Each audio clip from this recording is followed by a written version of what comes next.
So I was thinking back to how am I in this type of leadership role when I basically was a PE student here at Bangor. And I thought back, and in my school and higher education, there were 3 leadership roles that I think have influenced me considerably to get where I am today. And one of those roles was the captain of the university's netball team and coach. And also for those women's rugby, I was one of the founding team members of the women's rugby club as well.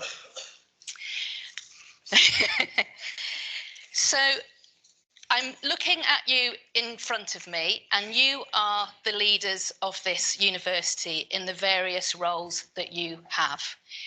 Bangor is a very unique university in terms of the education curriculum it offers, but also the opportunities through its clubs and societies, and also the student rep scheme, the ambassador schemes, those types of things. And what I would say to you is to get fully involved in those as you are doing.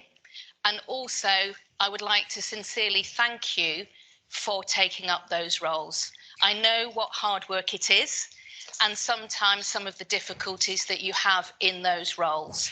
But hopefully in today's conference, it will provide you with some training, a community of practice to talk about some of the leadership issues that you have.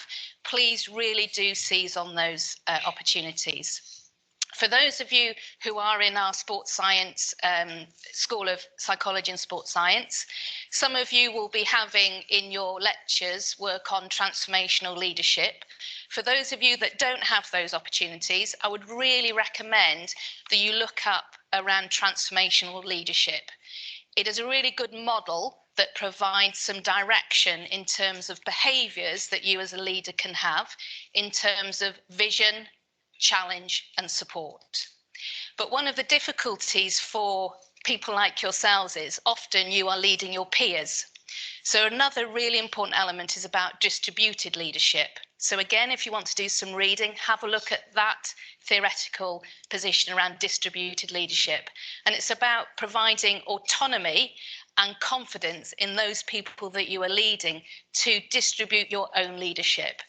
And when you're working on tight budgets, tight resources, it's really important, I think, to provide both that transformational leadership in your role that you have, but also fostering that distributed leadership amongst those who you are working with.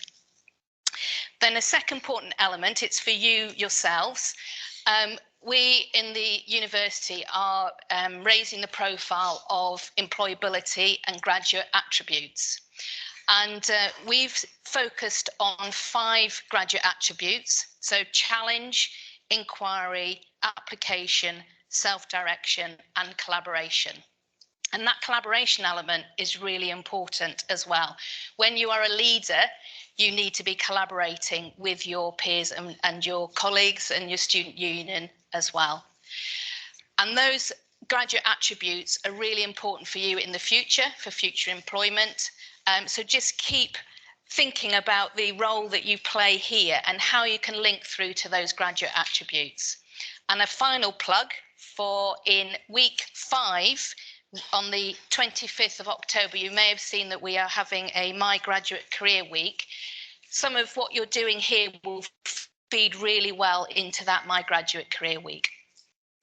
So I'm going to stop there by saying have a fantastic conference. I'm sure you will learn a lot from it. And I want to sincerely thank you for the leadership roles that you're playing across the university. You are vital to the successful opportunities that other students have, our community has, and we really are grateful as an executive team, and I know the Vice-Chancellor is as well. So thank you very much.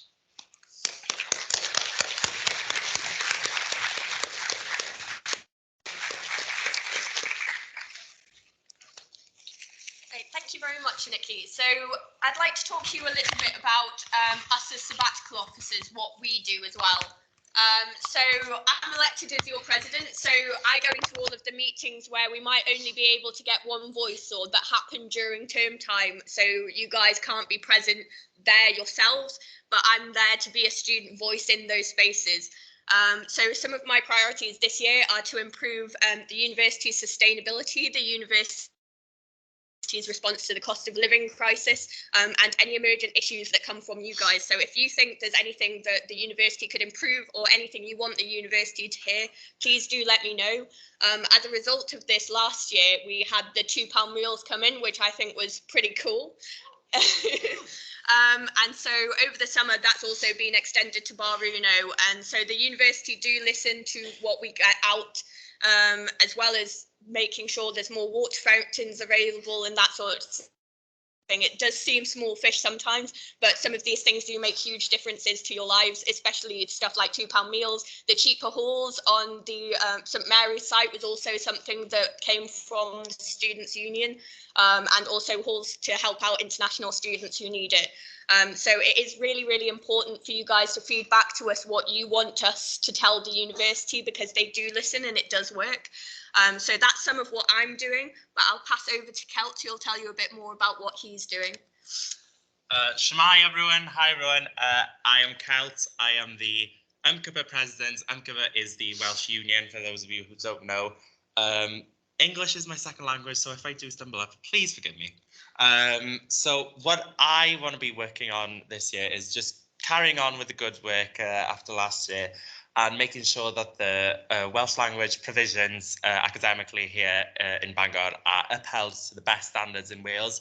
I want to also make sure that Bangor is a really good space for bilingualism when it comes to socializing and all the clubs and societies.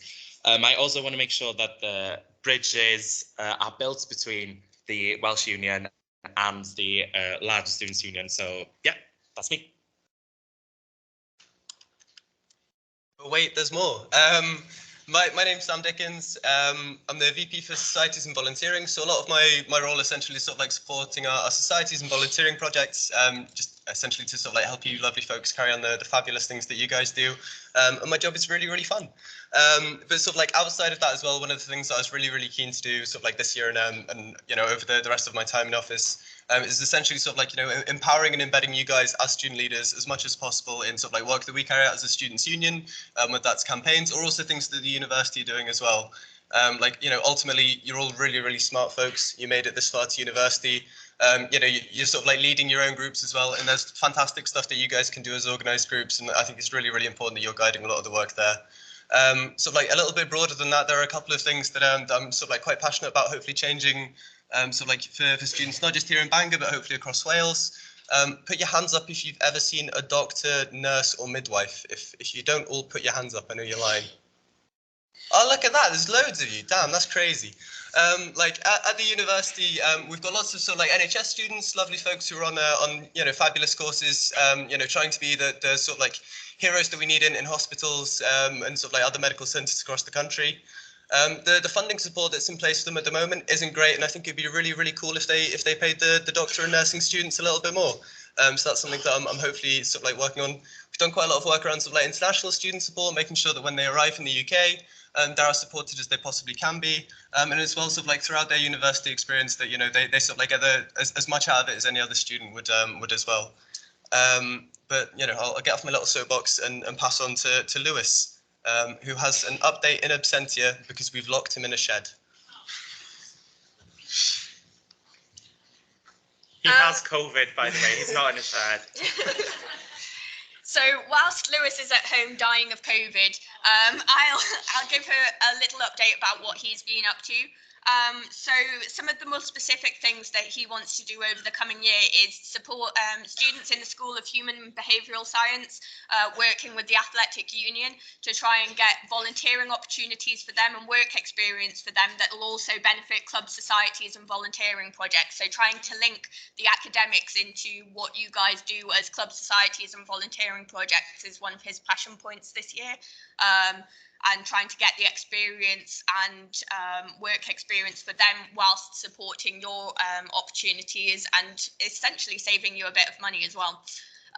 So secondly, Bucks Welsh Student Sport representative.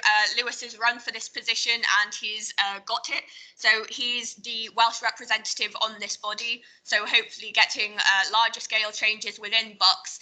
And I know Bucks can be a really, really frustrating organisation sometimes. So hopefully having a student representative from Bangor on that can give you a bit more of a say, a bit more of a voice, and to be able to voice your frustrations or improvements on a bigger level. And then finally, serendipity, taster sessions, training sessions, budgets, and so on is what kind of day-to-day for Lewis. Also looking at varsity this year, please let's win again. Let's not break that streak. We've done super well. This will be 9 years in a row, 8 years in a row, somewhere around there. 8 or 9. So yeah, that's about what Lewis is getting up to. And on to Nida, who is also dying of COVID. So her update is about course representatives, improving the structures on these and the sense of belonging and community for course reps. If you want to be a course rep, you can sign up now. It's on the website. Please do. It's super valuable. But she's working on improving the student voice through this, making sure that the university hears about what you guys have to say and that we hear about what you guys have to say, and improving that sense of community and support between course reps as well as our support to you. So course rep training as well is a big focus on trying to make sure that we're providing adequate information, empowering the student voice, and hopefully making sure that you all feel like you can feed back to the university in whatever way you want to. The awards dinner is also still happening for clubs, societies, volunteering, and what do we call the course reps one? SLTs. SLTAs. The SLTAs is still happening to recognise all of your efforts. We're starting planning for that slightly earlier in the year, so we can hopefully get that to be a bigger event and increase the attendance for that as well, because it's super important to recognise all of your activity and achievements. There's also a particular focus on Buick, the International College for Bangor, getting those students' voices heard, as it's an area that we don't hear about as much as we'd like to, and to improve their experience at university as well. Diversity and inclusion is another one, empowering liberation groups throughout the year. Study spaces and social spaces is something that Nida and I are working on together. Please do watch this space for updates, because there's going to be a super exciting announcement coming out soon. And we're working closely with employability services and library services to improve those provisions and ensure that you know about it and want to interact with it in the way that you feel is best. So student staff roles we'll come on to a little bit later, and about them and how you could get involved next year. And I think mental health sessions and study aid is improving your mental health, something that happens every year. We've got canine calming coming up soon as well, so please look out for dogs in the Students' Union. It's a great day. Welfare packs for students at Wrexham and also students in Bangor. We're super passionate about delivering them to students who need it, period products, food packs, that sort of thing. Focused wellbeing days, so Blue Monday and Canine Calming days are still happening, and look after your mate training. The dates are on the board. If you want to take a picture of them, you can sign up through the website.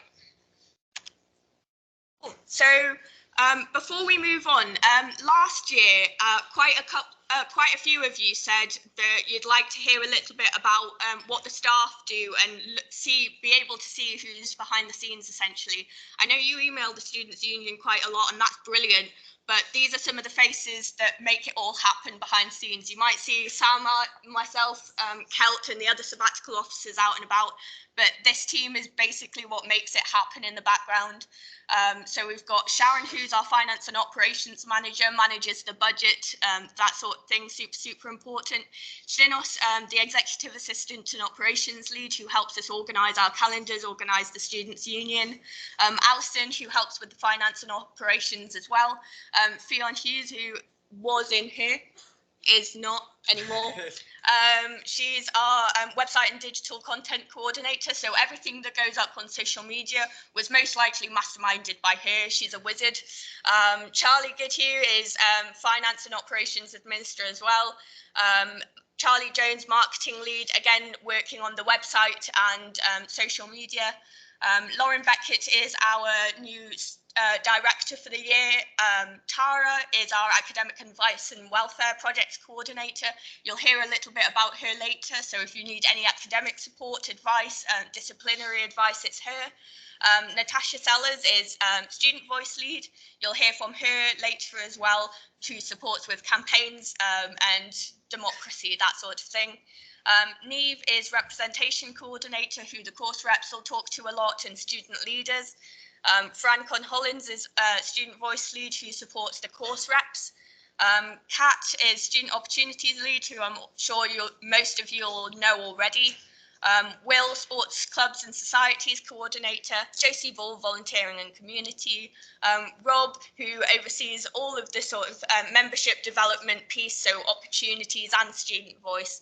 And Helen, who I'm also sure you'll have been in contact with before, who helps make it all happen behind the scenes. So these are our student staff. Any student can apply to be a member of our student staff, and we're really, really grateful for those of you who have applied. So these are the student staff we've got this year, so please do say hi to them if they're out and about. They're really, really helpful to us.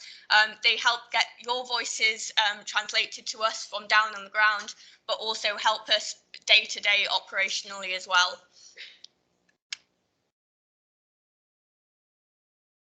So there's now going to be a zero tolerance and sexual harassment talk, but before I hand over to that, there's a couple of really important announcements as well. Network leader roles. Hands up, who knows what a network is? Okay, that's fine. Strong start.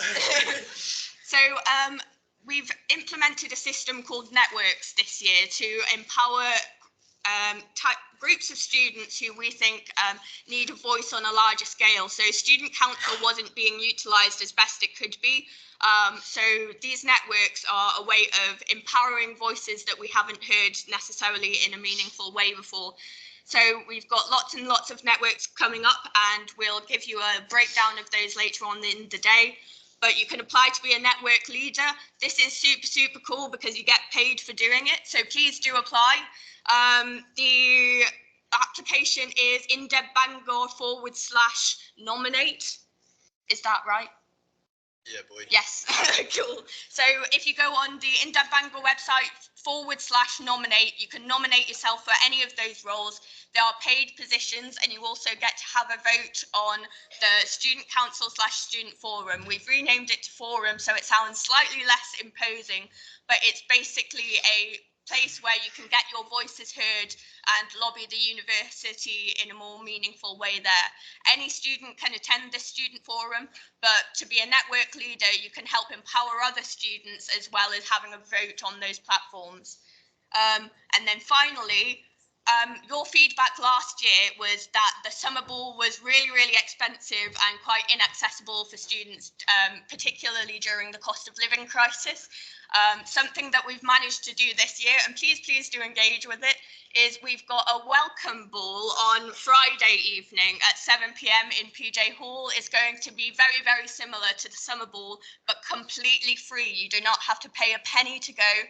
Please tell everybody you possibly can about it, because it's a great opportunity and something that you fed back to us, and we're able to give you that opportunity essentially. So the more people go, the more free opportunities we can give you essentially. Yes. This Friday, yeah. So Friday, 7 p.m. in PJ Hall. Please go. It's a super, super cool opportunity. So, hand it over to Helen.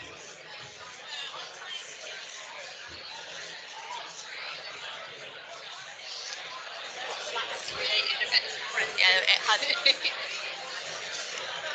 Hey guys, can I bring you back to the room just for a second? So I'm going to hand over now to Helen Munro, who's going to give a presentation on sexual violence and harassment support. Thank you. Thank you, Naya. Hi, everybody. I'm going to be talking in the next sort of 10-15 minutes about sexual violence and harassment. So I just want to kind of provide you with a bit of a trigger warning to start off with. We'll be talking about the themes of sexual violence and harassment, but we're not going to be talking about the different types that there are or cases. So anybody who might feel uncomfortable, you can step out for 10 minutes. It's absolutely fine. But yeah, it's not too heavy.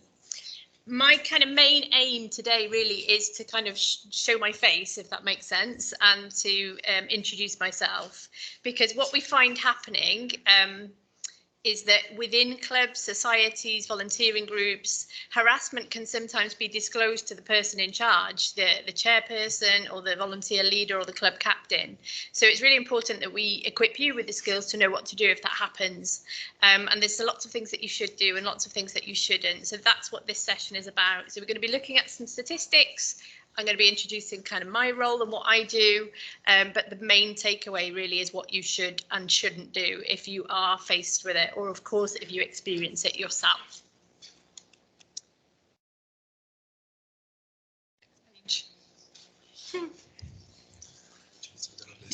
Yeah, it's gone to that one. Oh, they put a trigger warning in. That's okay. No worries. Thank you. Okay, so my role is I'm based up in student services. I work in the same place that student counsellors do, that mental health advisors do, but I'm a student equality and diversity officer. So my role is to kind of advance equality for all students, but more importantly, it's to be a specialist contact for students that have experienced sexual violence and harassment. And yeah, I'm based in Wellbeing Services up in Rathbone. So any student that experiences any of this, whether it's happened here at the university, outside, if it concerns somebody in the university or outside the university, it doesn't matter. Even if it's historical, they can come and speak to me and get support, whatever they need. So the aims of this session really is to understand sexual violence in higher education, because it's quite different to sexual violence in the rest of the population, and there's a lot of statistics that are very specific to students. It's to understand what to do if you're approached by a student about sexual violence or harassment, and it's to understand the process involved if you want to speak to someone about sexual violence or harassment as well. I also deal with things like racial abuse, homophobia, anything really that's conducted and is unwanted because of a person's identity. So I'm going to show you this really short video to start off with, which presents some of the main kind of facts around sexual violence in higher education.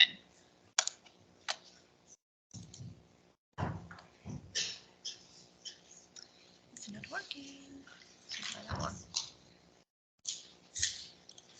No, it's just going on to the next thing. No, it's not interacting. Is that I? Hang on. No, it's not playing. Sorry about this, guys. So Sam will see if he can get it to work, but essentially what this video does is it presents some statistics, and I'm going to have to remember them all off the top of my head. A few things about sort of sexual violence is that it can affect anybody of any background. It can affect anybody of any gender, but it does disproportionately affect women and minoritized genders.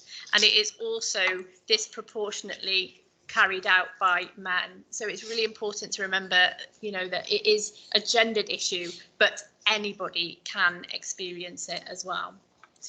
Another quite startling statistic about sexual violence is that it affects people of between the ages of 16 to 17, 18, 19, 20, all the way through to 24, a lot more than it does people of other age groups. So particularly focused is people of the ages 19, 20, 21, which is the age where most people will come to university. And female students are 4 times more likely to experience sexual violence than anybody else of any other occupational group in the UK. Shockingly, however, only 15% of sexual violence gets reported to somebody. So 85% of what people experience as sexual violence goes nowhere. The person doesn't ask for help or support, they don't report it to the police, and they don't ask for help, which is not an ideal figure. Is it working now? It is. Okay, thank you. Well done.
Can I get rid of that?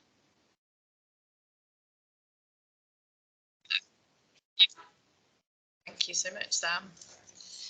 Okay, so a couple of just a headline statistics from that video, really. As I mentioned, 85% of what happens is going unreported. And I don't think that's going to be a big shock to a lot of you in the room. I think that, you know, there's enough being talked about in the media now, on the radio, whatever, about the real kind of disparities and the issues that certain people face. But the attrition rate, that's the number of people that are actually, you know, convictions that are being secured once somebody reports sexual violence is actually wrong in this video.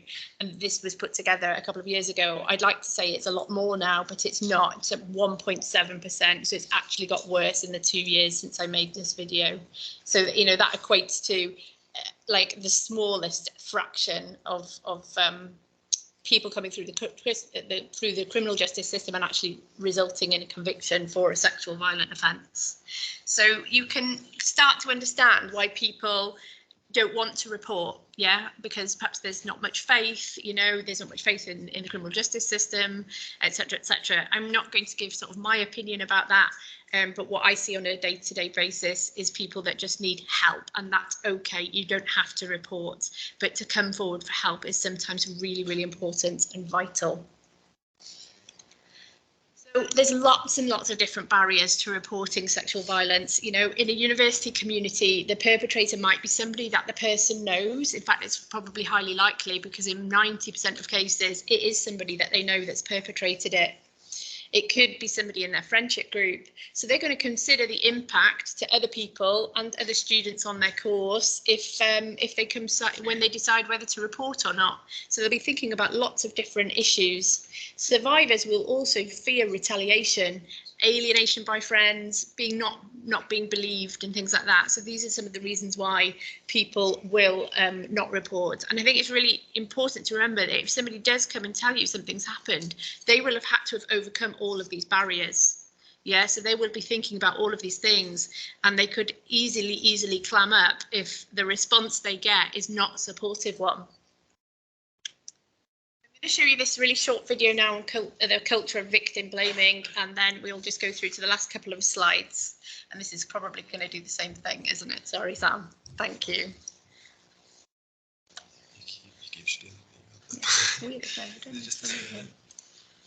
No interruption. Do you know, it's okay. I think we can move on. Yeah. I'd like to think that today's generation know exactly what victim blaming is. So further barriers to reporting, you know, like I said, fear that they won't be believed, fear that sort of their personal matters are going to be exposed if they go and tell somebody, you know, losing control of the situation is a real fear with people that have experienced it. A lot of people don't want their family to find out. There could be cultural issues at play as well. You know, the retaliation, but also the victim might be unsure about whether what happened was sexual violence or harassment. You know, they might not understand the law. So it is really important that they come forward and get some professional advice.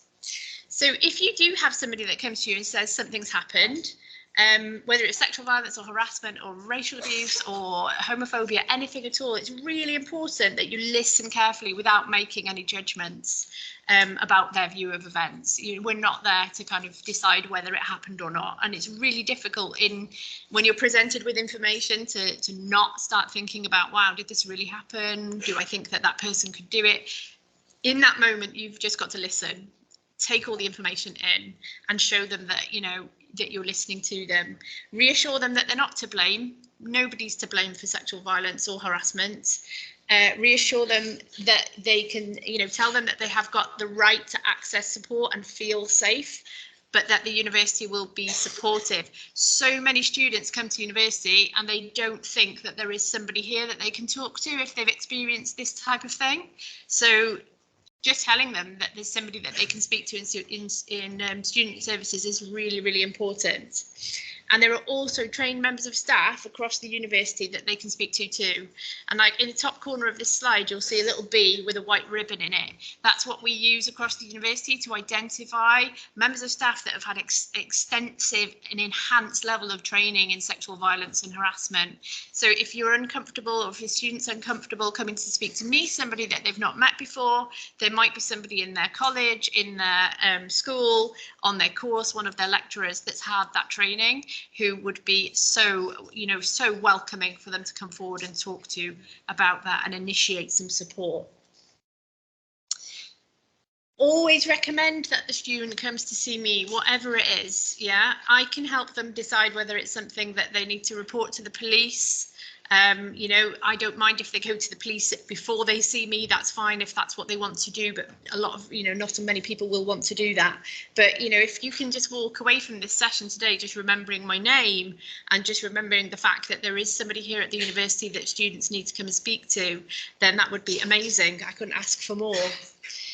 If the incident has just happened, yeah, you can consult a student warden if it's on halls.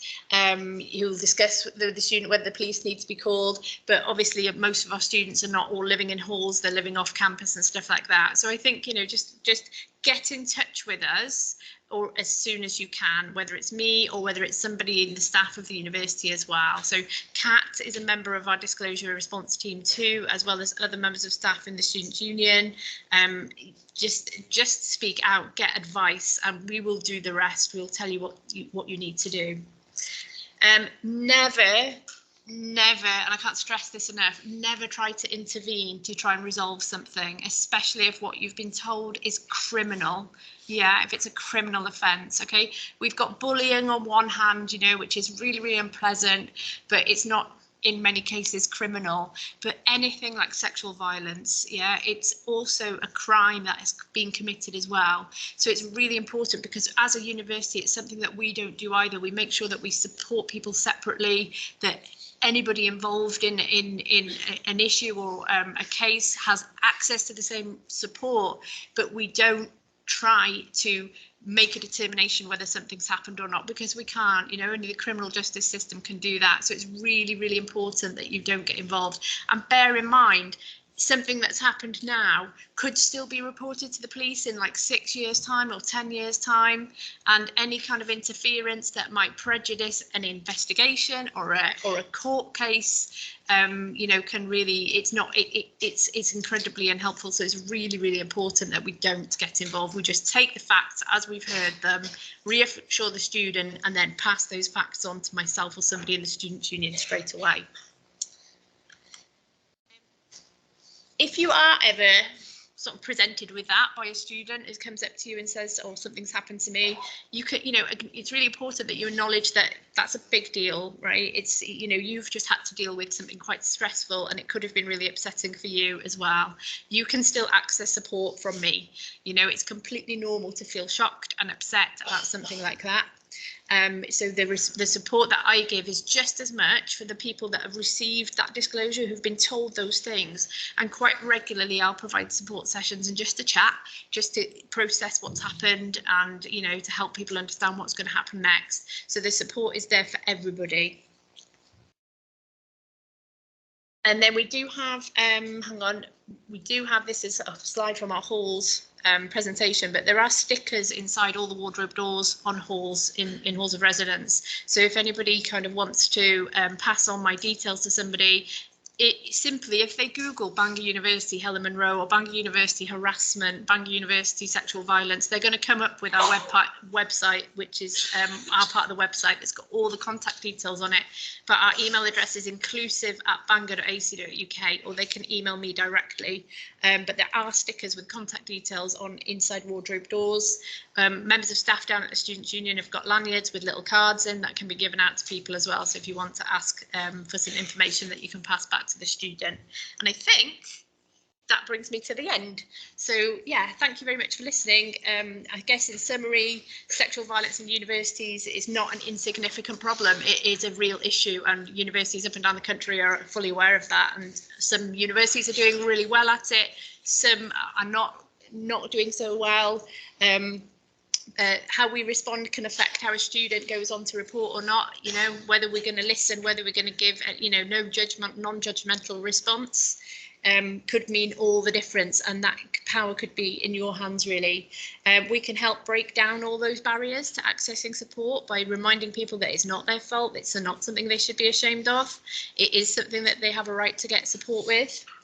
And being aware of those barriers can help us support fellow students. And just finally, yeah, it's never the victim's fault if this happens.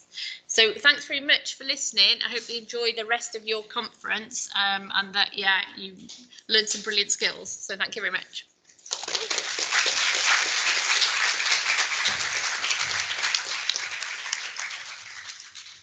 Thanks, Helen.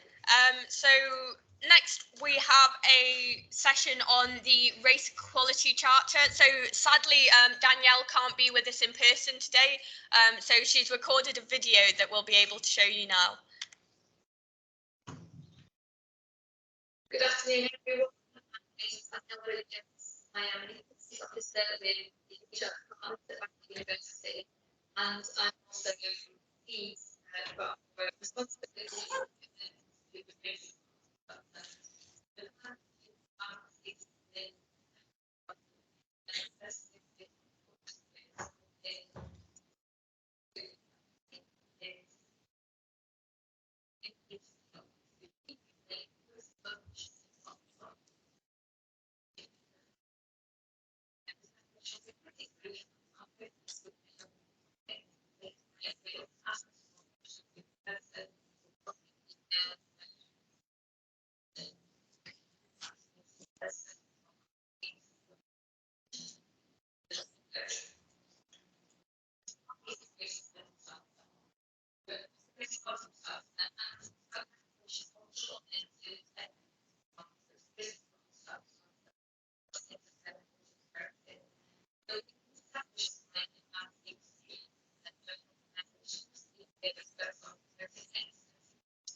I sent it to Lewis and he said, thanks, we'll send her a message.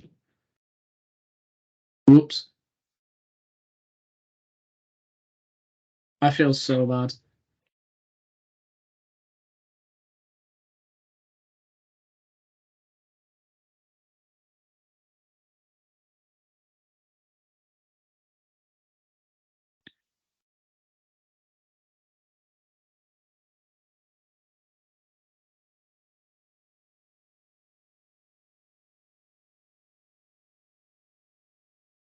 That's my fault as well. Shit.